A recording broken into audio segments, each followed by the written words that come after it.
Pada 23 Mei 2020, seorang wanita membunuh suaminya, mengerat mayatnya, dan kemudian menggunakan cebisan mayat itu sebagai baja untuk tanaman yang diberinya makan kepada anaknya sendiri. Kedengaran seperti cerita seram, bukan? Tetapi ini adalah kisah benar dan ia baru saja berlaku di tengah-tengah Kuala Lumpur. Puan Aisyah, seorang wanita lemah lembut yang dikagumi jiran tetangga sebagai istri dan ibu contoh, sebenarnya adalah pembunuhnya. Dia tidak meraung, tidak merayu apabila suaminya meminta cerai. Sebaliknya, dia secara senyap merancang satu pembunuhan yang licik, lalu menanam mayat suaminya di tingkat 2 rumah yang didiaminya. Dan selama berbulan-bulan, dia tetap memasak, ketawa, berbual, dan membesarkan anaknya seolah-olah tiada apa yang berlaku. Mengapa seorang istri sanggup bertindak sekejam itu? Apakah yang mendorong sebuah keluarga yang kelihatan aman damai ke arah tragedi yang begitu mengerikan? Dalam video hari ini, kisah penghakiman terakhir ini akan membawa Anda dari gambar-gambar perkawinan yang bahagia hingga ke malam penentuan, di mana sebuah keluarga musnah hanya kerana seorang ibu yang memiliki hati seorang pembunuh berdarah sejuk. Jika Anda rasa kandungan ini penting, sila tekan butang suka, kongsi, dan langgan saluran ini agar tidak terlepas kisah-kisah benar yang pernah menggegarkan negara. Sekarang, mari kita kembali ke titik permulaan, di mana segalanya kelihatan tenang, tetapi di dalamnya tersembunyi gelombang ganas yang menanti untuk meletus. Aisyah sayangkan suaminya. Tiada siapa yang boleh menafikannya. Tetapi, cara dia menyayangi bukan dengan berkongsi, tetapi dengan mengawal. Pada mulanya, Kamal tidak perasan, seorang istri yang sering bertanya, "Abang di mana? Abang keluar dengan siapa? Pukul berapa balik?" Kedengaran seperti mengambil berat, tetapi soalan-soalan yang berulang setiap hari, setiap jam, bertukar menjadi rantai halimunan yang mengikat kehidupannya. Kamal pernah berkata, "Awak tahu tak, saya dah tak rasa selesa bila balik rumah." Tetapi Aisyah hanya tersenyum sinis. Rumah tempat untuk diurus, bukan untuk bersenang lenang. Kamal mahu membuka sebuah bengkel membaiki kereta kecil, impiannya sejak zaman muda. Dia sudah membuat kira-kira, hanya perlu sedikit modal untuk bermula perlahan-lahan, tetapi Aisyah menolaknya mentah-mentah. "Dah menganggur tuh, jangan berangan nak jadi toke. Abang dah mampu bagi makan 3 kali sehari untuk isteri dan anak-anak ke, sampai nak fikir pasal bisnes?" Buat pertama kalinya, Kamal merasa dihina oleh teman hidupnya sendiri. Dia mula mengelak untuk pulang awal, mencari alasan untuk kerja lebih masa. Dan takdir mempertemukannya semula dengan Sarah, rakan sekolah lama yang kini menjadi rakan sekerja dalam projek yang sama. Sarah tidaklah begitu jelita, tetapi di sisinya Kamal merasa didengari. Tiada siapa yang cuba memikat sesiapa, tetapi meses-meses setiap malam mula menjadi semakin kerap. "Saya penat sangat, balik rumah macam nak ambil peperiksaan. Kalaulah awak isteri saya, pasti hidup saya lebih mudah." Itu sahaja, tetapi bagi Aisyah, ia seperti api yang menyambar tong petrol. Suatu hari, Sarah menerima mesej dari nombor tidak dikenali. "Lebih baik kau jauhkan diri dari suami aku, kalau tidak, jangan salahkan aku." Disertakan sekali sekeping gambar, 2 orang anak Kamal sedang belajar di bawah cahaya lampu kuning.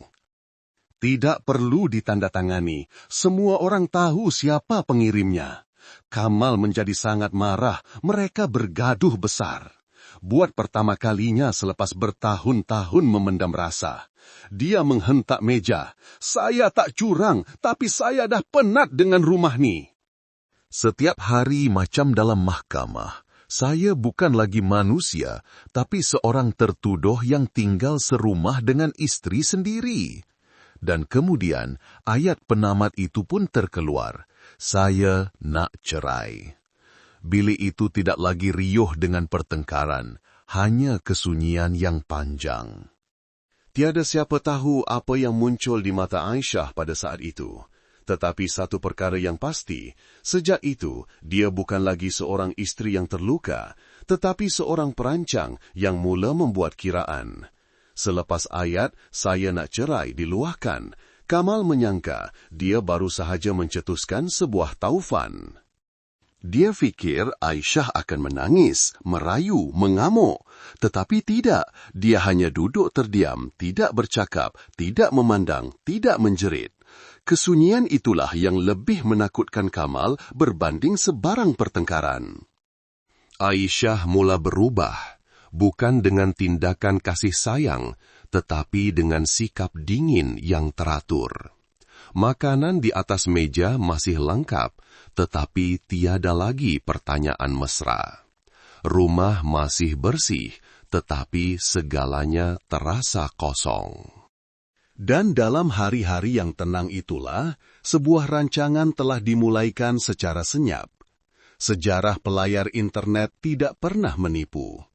Di sudut bilik, di belakang Kamal ketika dia sedang tidur atau mandi, adalah saat-saat Aisyah duduk bersendirian, matanya terpaku pada skrin telepon. Sejarah carian muncul dengan dingin, seperti surat dakwaan masa depan. Cara membunuh tanpa tinggalkan kesan, ubat tidur dos tinggi menyebabkan henti nafas, bina tangki simen dalam rumah perlukah permit, bau mayat berapa lama akan reput. Tiada siapa tahu dia mencari semua itu sehinggalah semuanya sudah terlambat. Tetapi Aisyah sendiri tahu apa yang dia lakukan. Langkah demi langkah, tanpa ragu-ragu, dia mula bersiap. Teliti, tidak tergesa-gesa, tanpa satu pun kesilapan. Simen dibeli dari kedai kecil 5 kilometer dari rumah. Batu bata dipilih dari tempat lain, setiap kali hanya membeli 2 atau 3 biji untuk kononnya membaiki laman atas bumbung. Plastik hitam saiz besar disembunyikan dalam beg pakaian lama, dikunci seolah-olah ia pakaian musim sejuk.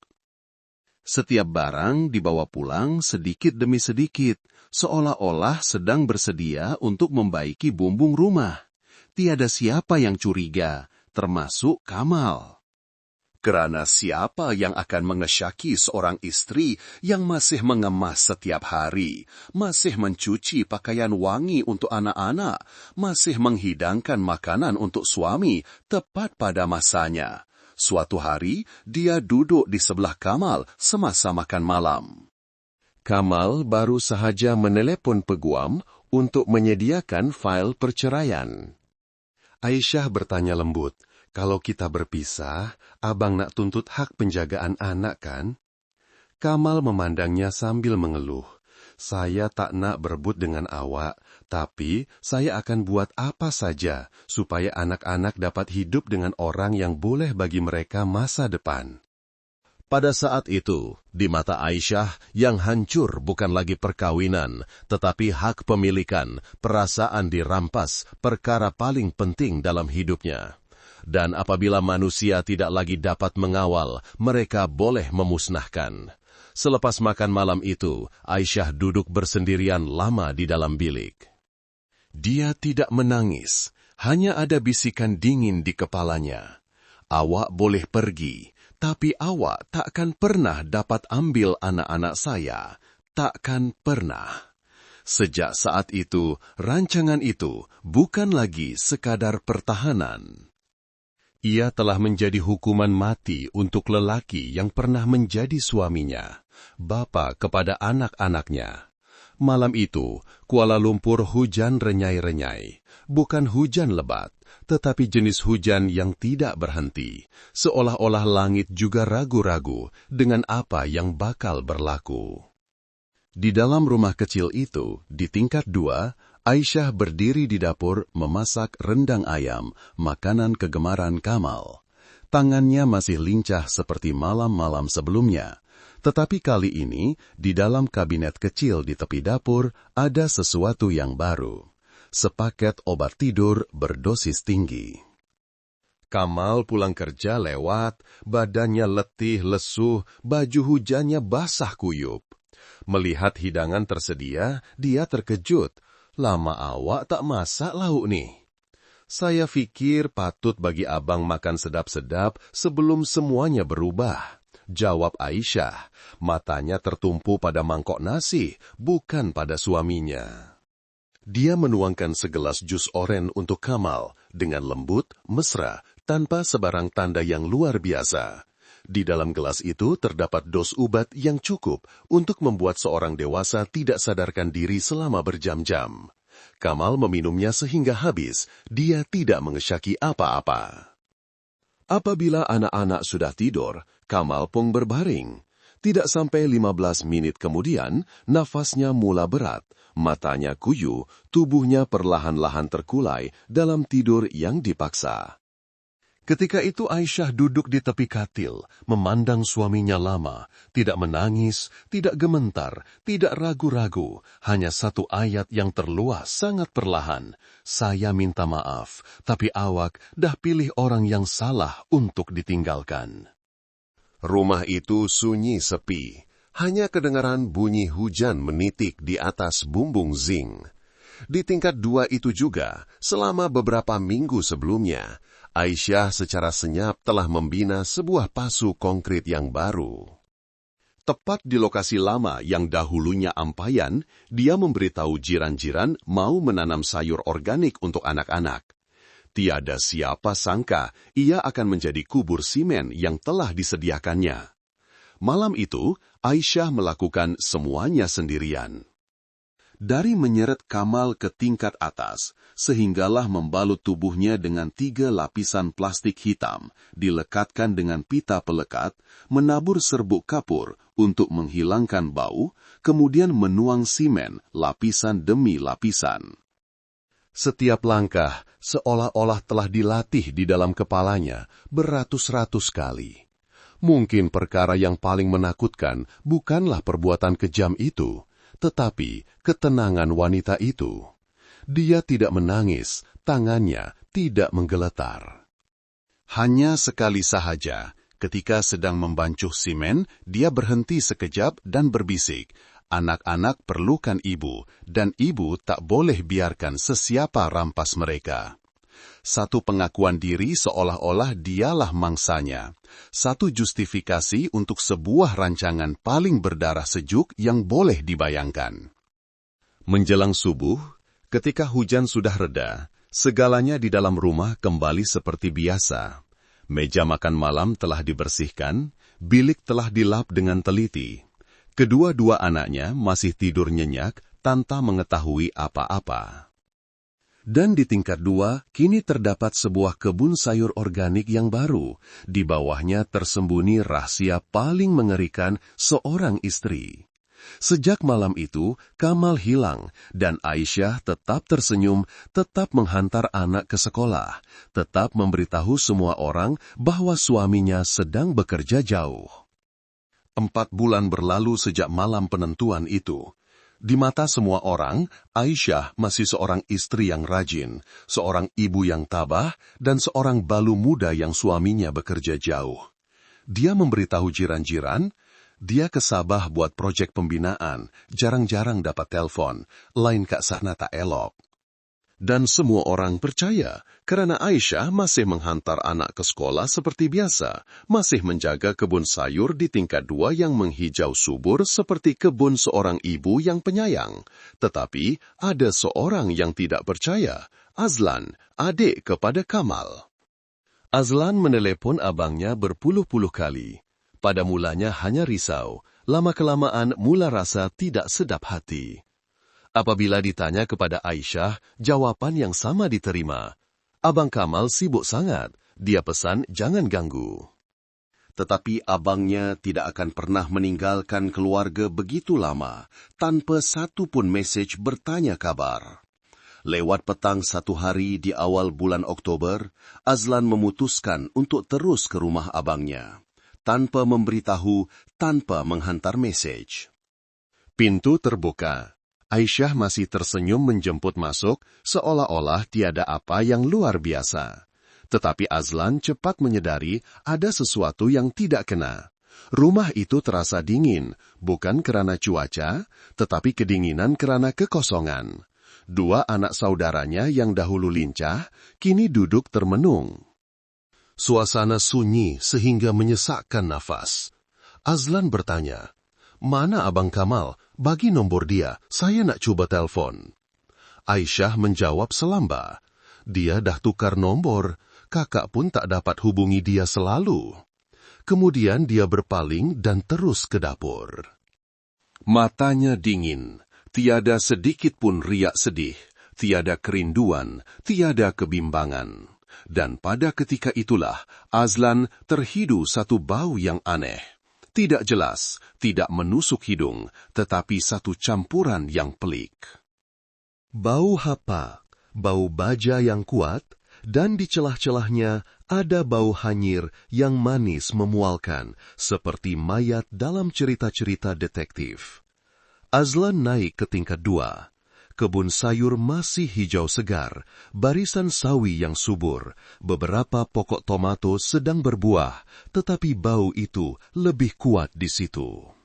Dia menunduk dekat dengan pasu konkrit terbesar yang terletak betul-betul di tempat ampaian dahulu, mengetuknya perlahan, bunyinya kosong. Dia mengetuk lebih kuat, masih bunyi yang sama, seolah-olah di dalamnya tidak padat. Azlan berpaling memandang Aisyah yang sedang berdiri di hujung tangga. "Pasu ni akak letak apa kat bawah?" "Baja organik. Akak tanam sayur untuk anak-anak, jadi kena teliti sikit. Baunya memang kuat sikit." Suara Aisyah masih mendatar, tidak gugup, tidak goyah. Ketenangan yang luar biasa itulah yang membuatkan Azlan seram sejuk. Dia memandang tepat ke mata kakak iparnya buat pertama kali dalam hidupnya. Dia melihat di situ bukan lagi insan yang dikenalinya, tetapi sebuah jurang gelap yang tidak berdasar. Malam itu ketika meninggalkan rumah itu, Azlan hanya berkata satu ayat. "Kalau Abang Kamal betul-betul pergi jauh, saya percaya dia takkan biarkan rumah ni jadi sedingin ini." Dan di dalam hatinya, satu keputusan telah dibuat. Dia mesti lapor polis. Pagi keesokannya, Azlan kembali ke rumah itu, tetapi kali ini dia tidak datang seorang diri. Dia terus masuk ke dalam rumah, memandang tepat ke arah Aisyah, tidak lagi berlapik, tidak lagi menjaga hati. "Kak, cakap betul-betul, mana Abang Kamal?" Aisyah masih tenang, tangannya mengelap sebiji cawan di singki seolah-olah soalan itu hanyalah sapaan biasa. "Adik-beradik sendiri pun tak percaya cakap akak ke? Dia pergi kerja jauh, kan akak dah cakap." Azlan melangkah setapak ke hadapan, tanpa segan silu. "Dah 4 bulan, Kak. 4 bulan tanpa satu pun panggilan video, tanpa satu pun mesej untuk anak-anak. Tak ada siapa tahu dia kat mana." "Akak fikir saya boleh percaya?" Aisyah meletakkan cawan itu, matanya masih tidak lepas dari tangannya sendiri. Kemudian dia berkata perlahan, seolah-olah tiada apa-apa. "Dia pergi sebab dia nak tinggalkan rumah ni. Dia dah bosan dengan semua benda. Bosan dengan akak, bosan dengan awak juga." "Awak tahu tak? Sampai di sini, saya ingin bertanya kepada anda satu soalan. Anda, para isteri, para suami, pernahkah anda dihina dan dipandang rendah oleh pasangan hidup anda sendiri sehingga anda menjadi gila? Jika ya, sila komen ya, saya akan berkongsi dengan anda. Jika tidak, sila komen belum." Suasana di dalam bilik menjadi tegang.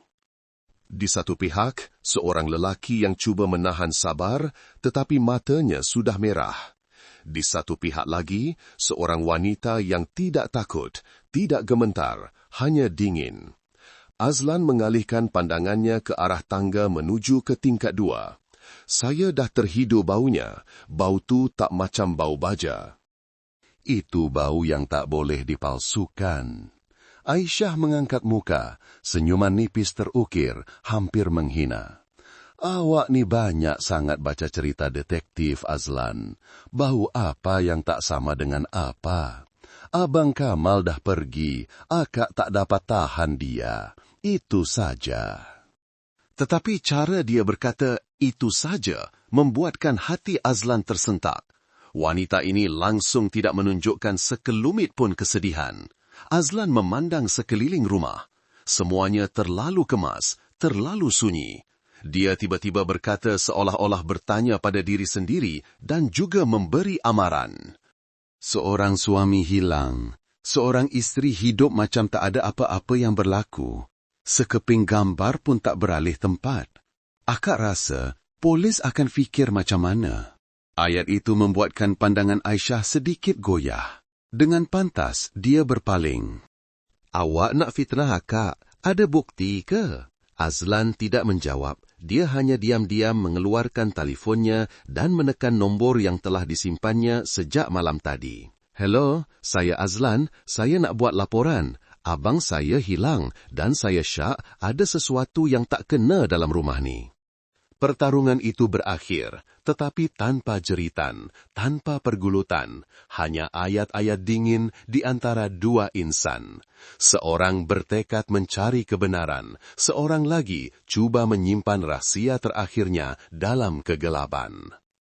Dan kemudian, semua pintu mula terbuka, bukan lagi dengan rasa ingin tahu, tetapi dengan kuasa undang-undang. 3 hari selepas laporan dibuat, sepasukan penyiasat dari Ibu Pejabat Polis Daerah dan pasukan forensik tiba di rumah yang terletak jauh di dalam sebuah lorong kecil di pinggir Kuala Lumpur. Diketuai oleh Superintenden Rahman, seorang pegawai berpengalaman yang telah menyelesaikan banyak kes pembunuhan licik, tetapi kali ini beliau tetap merasakan ada sesuatu yang aneh sejak melangkah masuk ke pagar. Rumah itu terlalu bersih, terlalu senyap, dan terlalu teratur. Meja kerusi tersusun lurus, langsir tidak sengit walau setengah sentimeter. Pinggan mangkuk disusun rapi mengikut arah yang betul, seperti di dalam almari pameran. Kebersihan ini bukan kerana tabiat, tetapi satu usaha penyembunyian yang disengajakan. Aisyah masih mengekalkan wajah tenang. Dia menghidangkan air dan melemparkan senyuman mesra kepada pegawai penyiasat. Tuan-tuan periksalah, saya tak ada apa-apa nak sorok. Suami saya tinggalkan saya pun sedih. Superintenden Rahman tidak banyak bercakap, tetapi matanya tajam seperti pisau, tidak lepas dari memandang Aisyah walau sesaat. Proses siasatan dijalankan secara teratur. Setiap sudut rumah diperiksa, setiap bahan bukti berpotensi dikumpul, telefon, sejarah carian di tablet, resit pembelian bahan binaan. Pihak polisi membawa mesin pengimbas ke tingkat 2, tempat di mana pasu konkrit yang mencurigakan itu berada. Apabila alat pengesan didekatkan pada permukaan jubin, bacaan yang tidak normal terus terpapar di skrin. Seorang pegawai muda berbisik, Tuan Rahman, lapisan bawah ni nampaknya bukan tanah biasa. Tuan Rahman mengangguk, berpaling kepada Aisyah. Puan, boleh kami pecahkan sedikit pasu ni untuk pengesahan? Aisyah teragak-agak, hanya sesaat, kemudian mengangguk, ikut tuanlah. Saat tukul besi dihayunkan ke jubin pertama, seluruh rumah seolah-olah menahan nafas. Dum! Sekeping jubin pecah berderai. Di dalamnya kelihatan lapisan simen. Dum! Lapisan simen seterusnya pecah. Satu bau busuk yang kuat mula keluar. Bukan bau baja, tetapi bau pereputan yang pekat, hanyir, memualkan, melekat di udara. Seorang pegawai forensik menutup hidung dan terhenti. Bau ini tidak boleh disangkal lagi. Superintenden Rahman tidak berkata apa-apa. Beliau melangkah ke belakang, memandang Aisyah, yang ketika itu masih berdiri di tepi tangga. Tidak lagi tersenyum, tidak lagi bercakap, hanya pandangan kosong seolah-olah segalanya sudah di luar kawalannya. Kami akan pecahkan keseluruhan pasu ini, minta Puan beri kerjasama. Tiada bantahan, tiada pembelaan, hanya kehancuran yang perlahan-lahan kelihatan di mata seorang wanita yang pernah menyangka dia boleh menyembunyikan jenayahnya seumur hidup. Lapisan demi lapisan simen dipecahkan, beg-beg plastik hitam mula kelihatan, dan di dalamnya adalah penamat kepada sebuah rancangan yang disangka sempurna. Kebenaran mula muncul dari dalam tanah, tetapi luka-luka daripadanya tidak akan pernah dapat ditanam semula. Apabila lapisan simen terakhir dipecahkan, satu bau yang amat dahsyat menerpa pasukan penyiasat. Tiada apa lagi untuk disembunyikan, tiada apa lagi untuk dielakkan. Bau mayat telah menusuk terus ke dalam sanubari, pekat dan memualkan sehingga ke otak. Seorang pegawai muda tergesa-gesa berpaling dan muntah di situ juga. Superintenden Rahman hanya sedikit tersentak, tetapi matanya menjadi kaku seketika. Buka beg nomor 1, perintah diberikan. Beg plastik hitam yang diikat ketat dan dipenuhi tanah serta serbuk kapur dibuka perlahan-lahan. Dan kemudian mayat itu kelihatan, tubuhnya telah mengecut, herot benyot, sebahagian besarnya telah mereput, tetapi masih boleh dikenal pasti sebagai seorang lelaki pertengahan umur yang memakai pakaian yang biasa dilihat, set pakaian yang dikatakan oleh keluarga dipakainya ketika pergi jauh. Tiada siapa berkata apa-apa. Bilik itu sunyi sepi, hanya kedengaran bunyi klik kamera forensik merakam setiap butiran. Azlan berdiri kaku, adik lelaki itu mencengkam bingkai pintu, air matanya jatuh tanpa suara. Satu ayat terluah tersekat-sekat. Itu abang saya, Abang Kamal. Aisyah masih diam. Didudukkan jauh dari tempat kejadian, tetapi matanya masih kelihatan kosong, seolah-olah semua saraf emosinya telah terputus sejak lama dahulu. Superintenden Rahman melangkah mendekatinya dan berkata dengan jelas, "Puan tahu tak, kalau kami tak pecahkan lapisan simen ni, mungkin 10 tahun, 20 tahun lagi pun orang takkan jumpa kebenarannya. Tapi semua rancangan, walau sesempurna manapun, akan sentiasa tewas pada satu perkara, suara hati orang yang masih hidup." Aisyah tidak menjawab, hanya memandang lantai, kelopak matanya bergetar sedikit. Laporan forensik segera disiapkan. Mayat adalah seorang lelaki yang mati akibat lemas. Terdapat kesan pukulan di belakang leher selepas mangsa dibuat tidak sedarkan diri. Butiran di tempat kejadian sepadan sepenuhnya dengan sejarah carian di telepon Aisyah.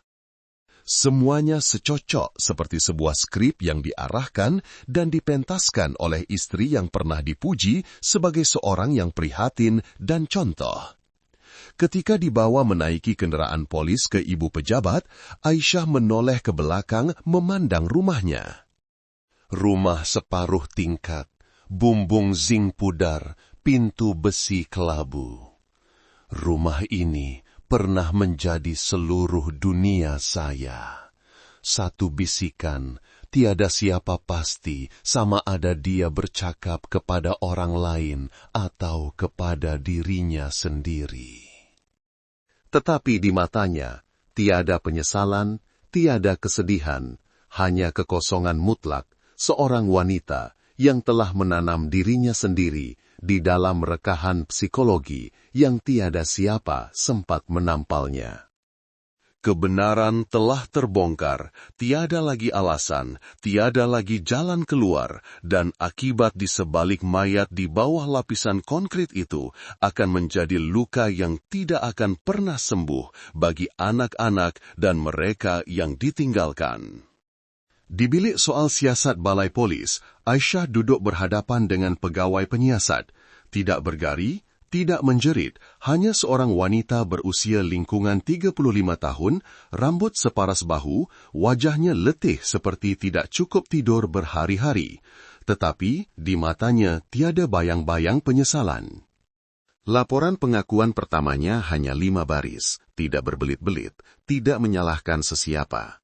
Saya bunuh suami saya buat seorang diri, saya rancang dengan teliti, saya tidak menyesal. Superintenden Rahman mengangkat muka memandang tepat ke arah Aisyah.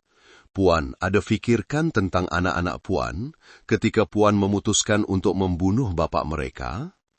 Dia diam seketika, kemudian menjawab dengan tenang, saya tidak bunuh bapa mereka. Saya cuma bunuh orang yang nak rampas mereka daripada saya. Setiap perkataan lebih dingin daripada lapisan simen yang dituangnya ke atas mayat suaminya. Dia menceritakan segalanya dengan lancar, tanpa teraga-aga, menceritakan setiap langkah mencari cara membunuh di internet, setiap kali mengukur sudut di tingkat 2, setiap resit yang sengaja dikoyakkan kecil-kecil untuk mengelak dikesan. Pegawai penyiasat bertanya, kenapa tidak pilih untuk bercerai? Kenapa tidak biarkan dia pergi dengan aman? Aisyah mengetap bibir, lalu berkata, seolah-olah meluahkan satu kebenaran yang pahit. Kalau saya bercerai, dia akan dapat hak penjagaan anak. Dia ada pendapatan, ada teman wanita baru, ada peguam. Saya pula, seorang suri rumah tanpa pekerjaan, tanpa saudara mara, tanpa wang. Dia memandang tepat ke alat perakam suara. Suaranya menjadi tegas. Dia nak rampas anak-anak saya, dan saya tak boleh biarkan itu berlaku. Saya tak boleh kehilangan anak-anak saya. Itulah saatnya semua orang di dalam bilik itu sedar. Aisyah tidak membunuh kerana benci, tetapi kerana takut kehilangan kawalan. Di dalam kepalanya, Kamal bukan lagi suami, bukan lagi teman hidup. Dia adalah penceroboh, orang yang boleh meruntuhkan sarang yang telah dibinanya. Walaupun songsang dan salah, bagi Aisyah, menyayangi adalah memiliki, dan jika tidak dapat memiliki, ia mesti dimusnahkan.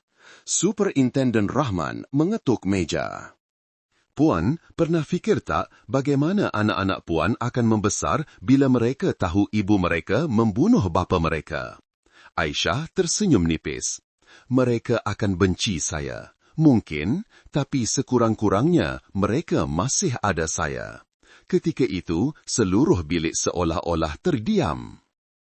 Tiada siapa menyangka akan mendengar pengakuan yang begitu selamba. Tidak menyalahkan emosi, tidak beralasan hilang kawalan. Hanya satu keputusan yang diperhitungkan, dilaksanakan dengan tangan yang dingin dan kepala yang waras. Ini bukan lagi kes jenayah biasa, tetapi satu loceng amaran untuk semua hati yang rosak kerana obsesi pemilikan. Cinta, apabila diputar belitkan oleh ketakutan dan keegoisan, boleh bertukar menjadi senjata pembunuh yang paling tepat dan kejam. Perbicaraan mahkamah terhadap Aisyah berlangsung pada suatu pagi musim panas yang terik. Bilik mahkamah penuh sesak, bukan kerana ingin tahu, tetapi kerana tiada siapa dapat percaya seorang wanita yang mereka kenali sebagai lemah lembut dan baik hati boleh melakukan jenayah sekeji itu. Aisyah melangkah masuk ke kandang tertuduh dengan wajah tanpa emosi, tidak mengelak pandangan, tidak menangis, tidak membela diri. Dia berdiri tegak memandang panel hakim seolah-olah dialah yang sedang menuntut keadilan, bukan orang yang memusnahkannya.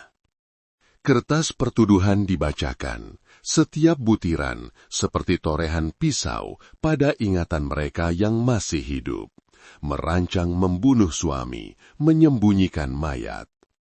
Memalsukan kehilangan selama 4 bulan, tinggal bersama 2 anak kecil di atas rumah yang mempunyai mayat suami yang sedang mereput di bawah lapisan simen. Seluruh dewan senyap, hanya ada satu bunyi yang tidak dapat dikawal, bunyi esakan 2 orang kanak-kanak yang duduk di barisan hadapan. Mereka tidak paham segalanya, tetapi cukup besar untuk tahu bahwa mulai hari ini, ayah tidak akan pernah kembali dan ibu juga bukan lagi ibu mereka. Panel hakim bertanya kepada Aisyah, tertuduh ada apa-apa yang ingin dikatakan sebelum mahkamah menjatuhkan hukuman.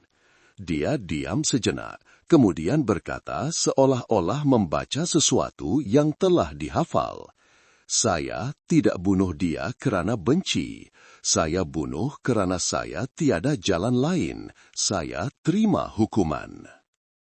Tiada sepatah kata maaf, tidak menyebut tentang anak-anak, tidak ditujukan kepada sesiapa. Superintenden Rahman yang duduk di belakang menunduk sedikit dan berkata kepada rakannya, dia tidak membunuh kerana cinta. Dia membunuh kerana dia percaya dia berhak menentukan nasib orang lain. Hukuman penjara seumur hidup dijatuhkan.